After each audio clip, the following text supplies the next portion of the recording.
इस्लामी तरीक़ों में भी हिजामा कराने का कोई इस तरह से भी कोई सुनने में आता है? एग्जैक्टली जो है हमारी चांद की तरीक़े होती हैं, ठीक है, 17, 19, 21, ठीक है, जिसमें हम लोग करवाते हैं, ठीक है। उसमें क्या होता है कि हम लोग जब करवाते हैं वो सवाब भी मिलता है, और दूसरा ये है कि अल्लाह ताला का बहुत खूबसूरत निज़ाम है।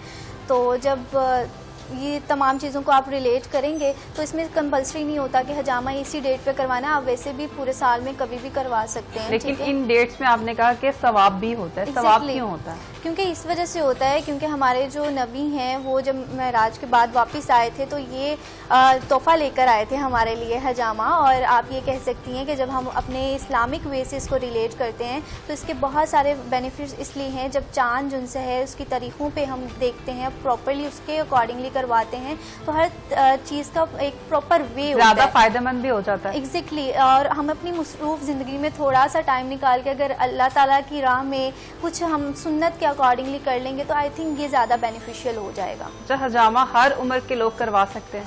अच्छा, it's totally depend on the disease. लेकिन हमारे अगर हम देखें तो हमारे इस्लामिक वे से तो आप जो है 3 माह के भी बच्चे को करवा सकते हैं, ठीक है। 3 माह का बच्चा एग्जैक्टली। लेकिन साइंटिफिकली मेथड से अगर देखा जाए, जो साइंस ने प्रूव किया है, वो 18 से अबव आप करवा सकते हो, ठीक है। तो इसमें ये तमाम चीज़ें होती हैं, कॉन्फ्लिक्ट भी करती हैं, ठीक। और लेकिन ये है कि आप डेफिनेटली जब 18 से अबव आपकी एज हो तो तब आप हजामा करवाएं, क्योंकि काफ़ी बच्चे होते हैं उनको प्रॉब्लम होती है करवाते हुए। कुछ बच्चे बहुत ज़्यादा कॉन्शियस नहीं होते।